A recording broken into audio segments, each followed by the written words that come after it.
For topic 5, we're going to look at solving quadratic equations using the quadratic formula. Now, this is not a deep algebra class. We're not going to go super deep into like all different types of quadratic expressions that can be factored in quadratic equations. We're just going to do really basic. So for us in this class, if the coefficient on the squared term is 1, try factoring. If it's not factorable or the coefficient on the squared term is not 1, we will use the quadratic formula, okay? So the quadratic formula, sorry, I've got to get situated here. The quadratic formula is another way to solve a quadratic equation. And again, not a deep algebra class. We're not going to go into the deep like derivation of where the quadratic formula comes from. We just want you to know how to use it and to be able to solve some applied problems, okay? Now, in order to use the quadratic formula, it is important to practice simplifying radical expressions, okay? So think like square roots. This means simplifying the radical by evaluating perfect square factors, okay? So think of this is not the same, but think of it kind of like simplifying a fraction, okay? If I had 4/10, that would equal 2/5. Those two fractions are equal. We've just simplified one. We've taken out common factors top to bottom. In fact, if you look at it this way, we acknowledge that we could divide 4 and 10 by 2, which gave us 2/5. So we had this common thing that we could divide out of the numerator and the denominator. We're doing something sort of similar to that with these radical expressions. So again, these square root expressions, they're not what are called perfect squares. Perfect squares are square roots that when you evaluate them, you get this nice, pretty whole number, okay? These are not that. So if you were to evaluate these radical expressions, you get some crazy decimal, but that's not what we want. We don't want that crazy decimal approximation. We want exact answers. So our goal is to look for factors that are perfect squares and then evaluate those, and whatever is left over stays in the radical. Okay, so just a quick for instance, let's say we have the square root of 50. If I were to go to the calculator and evaluate the square root of 50, I would get 7.071067812, and that's an approximation. That's just as many decimal places as the calculator could hold. So if I were to evaluate this, I would have to do rounding, and then it's no longer an exact answer. However, if I could think of this as 2 times 25, well, then I could rewrite this as the square root of 25 times the square root of 2, and the square root of 25 is just 5, okay? So then I get 5 square root 2, and if you go to your calculator, get one out if you don't have one, type in 5 times the square root of 2, and you will get the exact same thing, okay? So let's scoot over to the calc. I may have to log into my calculator, actually. I don't think I have it ready. Shit. Okay, so let me log into my calculator really quick. Deepest apologies for not being logged in already. Please don't hate me. Sign in. Okay, so we started with the square root of 50. So the square root of 50 is 7.071 blah, blah, blah, blah, blah. But then I simplified it. I said, hey, we can think of this as the square root of 25 times the square root of 2, and the square root of 25 simplifies to be just 5. So I can think of this as 5 times the square root of 2, and we get exactly the same thing. Just like if we took 4 and divided it by 10, we get 0.4, versus 2 divided by 5, we still get 0.4. Those two fractions are equal. We just simplified one. These two radical expressions are equal. We've just got one simplified, okay? So it's kind of that idea of just sort of simplifying out perfect squares, okay? So let's go back to the worksheet and practice. We have 3 examples.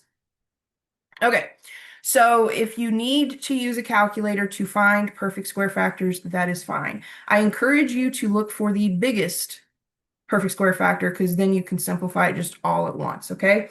Now, if you're unsure of what perfect squares are, take a whole number and multiply it by itself. The result is going to be a perfect square. So if I take 2 times 2, I get 4. 4 is a perfect square because the square root is 2. If I take 3 times 3, I get 9. The square root of 9 is 3, therefore 9 is a perfect square. 4 times 4 is 16. 16 is a perfect square because the square root of 16 is 4. 4, and so on. Okay, so let's think 99. Okay, anytime I see double letters like this, or double numbers like this, I know it's divisible by 11. So I would think of this as the square root of 9 times 11. Well, I can break that up into two different square roots. I can say this is the square root of 9 times the square root of 11. And it just so happens 9 is a perfect square. So I would evaluate that perfect square, and I would say this is the same as 3 times 11. And because 11 is prime, I know there's no other perfect square factor. So let's check this on a calculator. And we had the square root of 99 equals this mess. And then we had 3 times the square root of 11. Notice it's exactly the same thing. Okay, so when we're solving quadratic equations using the quadratic formula, there is a radical expression in the formula. We need to be able to do this right here. Okay, let's go back to the calculator. Or not the calculator, the worksheet. So now we have the square root of 48, and this one is a teeny tiny bit tricky. Okay, we know that perfect squares are when you take a whole number and multiply it by itself. So perfect squares are 1, 2 times 2 is 4, 3 times 3 is 9, 4 times 4 is 16, 5 times 5 is 25, 6 times 6 is 36, 7 times 7 is 49, 8 times 8, 9 times 9, 10 times 10, and so on. Those are the perfect squares up through 10, okay? We want to find the biggest one that is available in 48. So what I would do is go to the calculator, and starting with 2 times 2 is 4. So we get 48 divided by 4. Well, it is divisible by 4, but let's see if there's a bigger one, because there is. Okay, so then we want to try 48 divided by the next perfect square, which is 9. It's a decimal, we can kick it out. 48 divided by 16. Ooh, there we have it. So 16 is bigger than 4, so we want to stick with 16, okay? And then you can try to do a few more. We can do 48 divided by 25, decimal. 48 divided by 36, decimal. The next perfect square is bigger than 48, so we're done at this point. So we want to rewrite 48 as 16 times 3. Just to prove it to you, 16 times 3 is 48, okay? So let's go back to the worksheet. So we're going to rewrite this as not 4 times 12. 4 is not the biggest perfect square. We want to write this as 16 times 3, which is really the square root of 16 times the square root of 3. And the square root of 16 is 4. So we get 4 square root 3. So let's just prove to ourselves that the square root of 48 really does equal 4 times the square root of 3. So back to the calculator. So the square root of 48 is 6.9, blah, blah, blah, blah, blah. And then 4 times the square root of 3 is exactly the same thing. Okay, so we have just simplified the square root of 48 as an expression where we took out all the perfect squares. All right, one more. All right, we have 72. So we want to figure out what is the largest perfect square that we could take out of 72. So let's go back to the calculator. All right. I wish I could do the dual screen. I don't know how to do it on this computer. Okay, so we have 72 divided by 4. Okay, that works, but let's see if there's a bigger perfect square. So we want to go 72 divided by 3 times 3 would be 9, so 9. That works, so we definitely want to go with 9 versus 4. And then we could try 72 divided by 4 times 4, which is 16. That doesn't work, it's a decimal. We could do 72 divided by 25, decimal. 72 divided by 36. Ooh, I like that. So 36 so far is the biggest perfect square that's a factor of 72. So then we could try 72 divided by 49, decimal. 72 divided by 64, decimal. And then after this, we get 81. The next perfect square is bigger than 72, so we're done. So we're going to use 72 is going to be rewritten as 36 times 2, okay? So just be careful because sometimes the first perfect square you see isn't the biggest, and we want the biggest perfect square to be taken out. So this could be rewritten as 36 times 2, which is the same thing as 36 times the square root of 2, which is 6 square root 2. Okay, so just to prove this one last time really quick in the calculator. we have the square root of 72, and then we have 6 times the square root of 2. And they are exactly the same thing, okay? So you just need to be able to simplify a radical expression by taking out, like evaluating out perfect squares, okay? Now that leads us to the actual quadratic formula, okay? This is something that the math department would want you to probably work on memorizing, okay? So the quadratic formula, okay, it says the solutions of a quadratic equation in standard form, okay? That means you do want your equation in standard form. So standard form being ax squared plus bx plus c equals 0 with a not equal to 0 is given by the following. So we would take x equals negative b. Just think negative b really means the opposite of b. All right, so we take negative b plus or minus. That means this is really two things in one.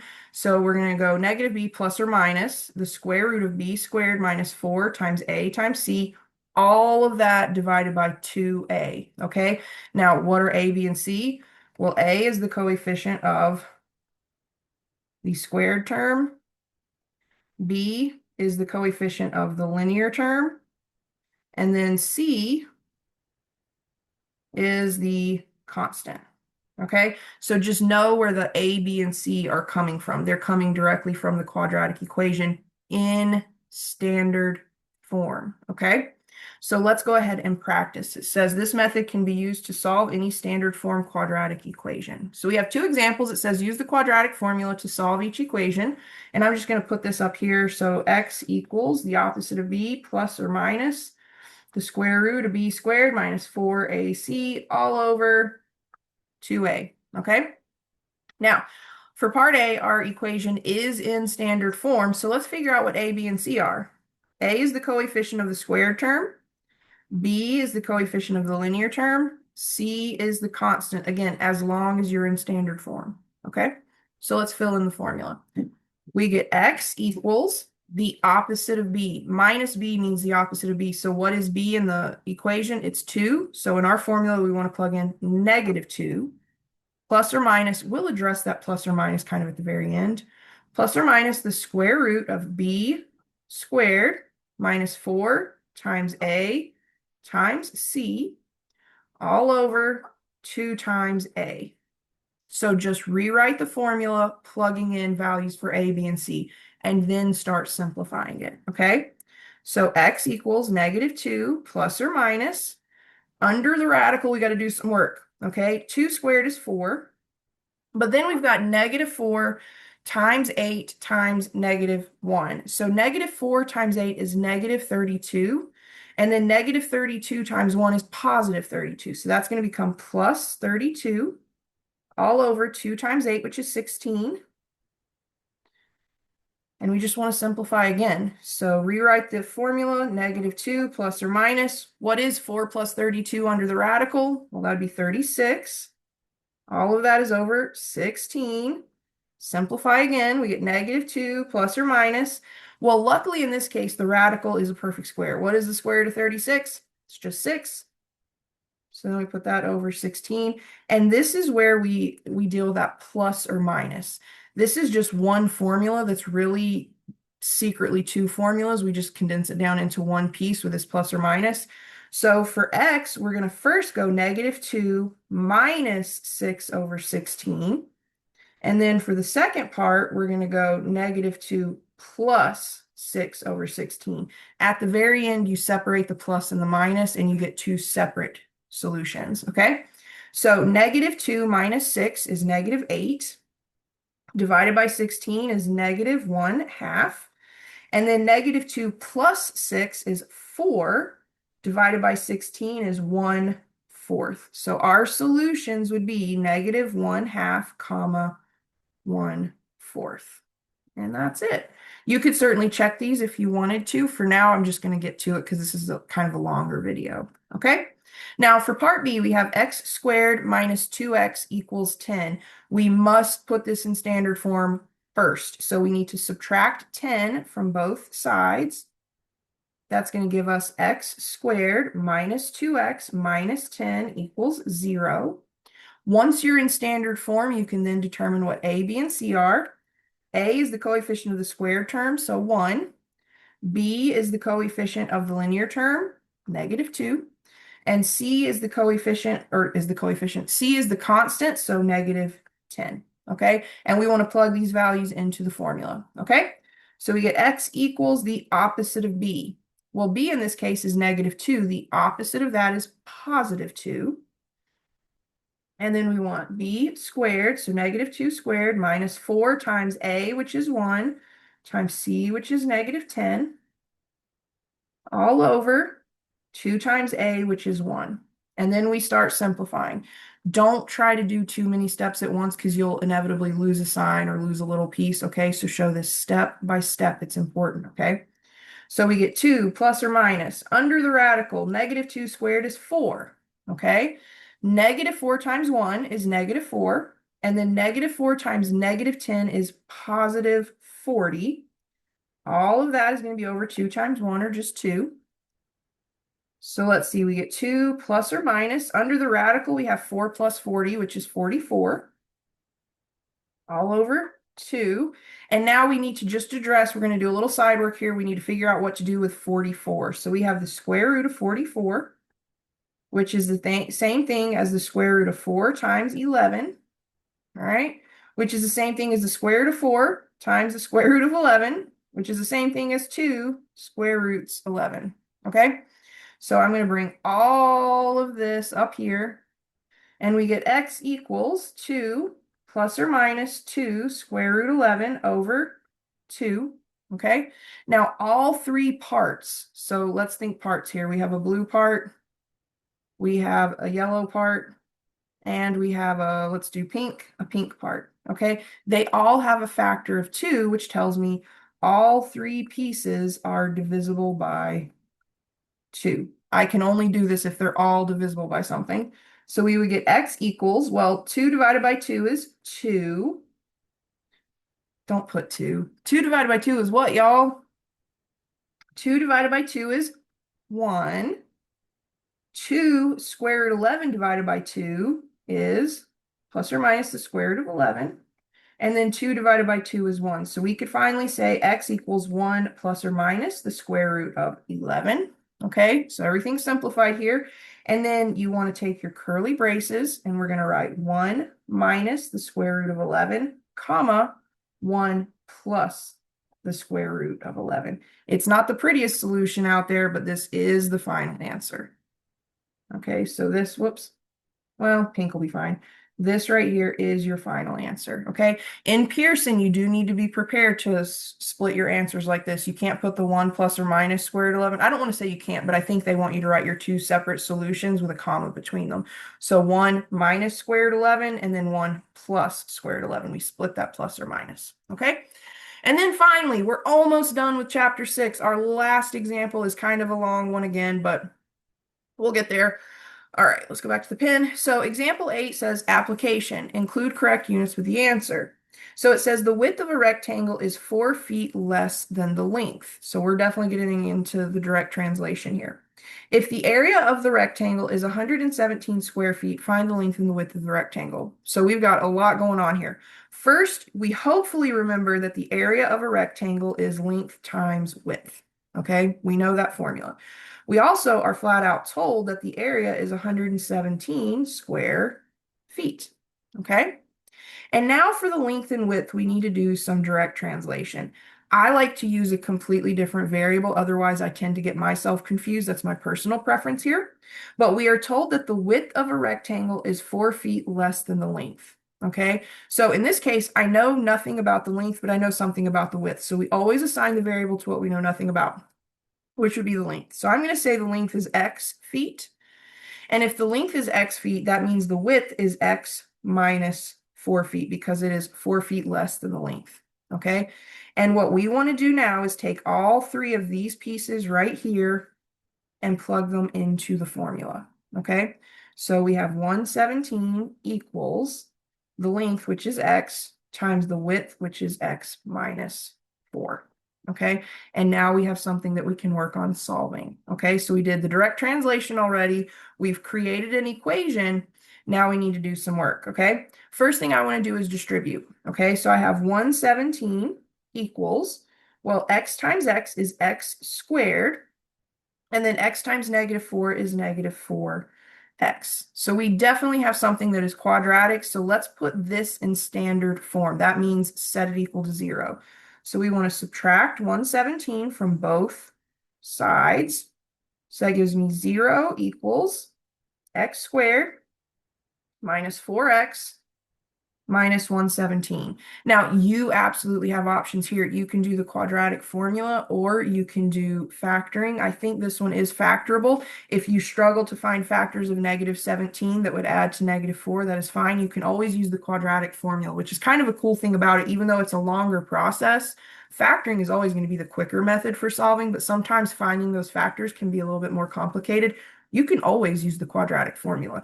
So for this one, even though this one is factorable, let's go ahead and play around with the quadratic formula, okay? So A is 1, B is -4, C is -117, and please remember the quadratic formula is -b, so really the opposite of b, plus or minus the square root of b squared minus 4 times A times C over 2A. Okay, so I'm going to rewrite that formula plugging in A, B, and C. So I get x equals the opposite of b.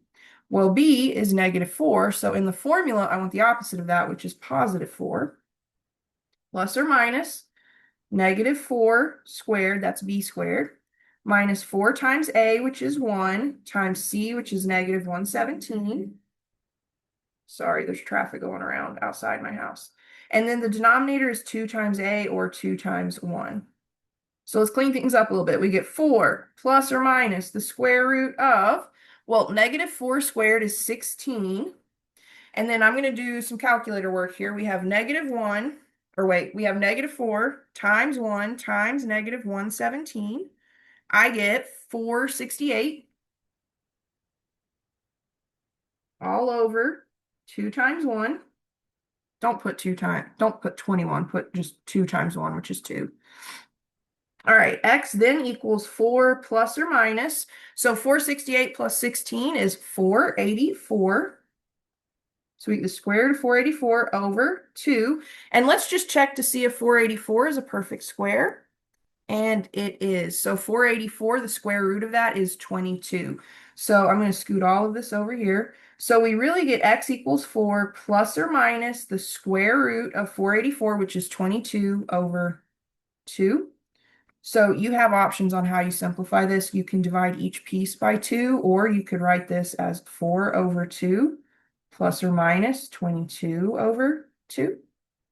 So we get x equals 2 plus or minus 11. So x would equal to -11, which is -9, or x equals 2 plus 11, which is 13. And think about this. We're talking about length and width. Can length and width be negative? No. Okay. So even though -9 is a perfectly reasonable solution for the quadratic equation, it does not make sense in the actual application. So this one we throw away. So this tells me that x is equal to 13. So x is equal to 13 feet. And then remember, that's the length. The width was x minus 4, which, let me rewrite that. That looks messy. So the width was x minus 4, which is 13, minus 4, which is 9. So we can now say that the width is 9 feet. And just to make sure, just to check, let's check this. We know that area equals length times width. We want to make sure 117 equals 13 times 9. Using a calculator, 13 times 9 is in fact 117. So I would probably write my answer a little bit prettier. So we're out of room. So I would say the length is 13 feet and the width is 9 feet. All right. So there you have it. That is quadratic equations. We will see these again in chapter 7. Okay, so at this point, really understand like what is a quadratic equation, understand how to solve it by factoring, how to solve it by the quadratic formula. The quadratic formula always works, but factoring is quicker when it does work. Okay, so for us, if the coefficient on the squared term is 1, you can try factoring. If the coefficient is not 1, definitely try the quadratic formula. Okay. So that's it for chapter 9, or not chapter 9. Where did chapter 9 come from? That's it for chapter 6, okay? In the next chapter, we're going to talk about equations in two variables, all right?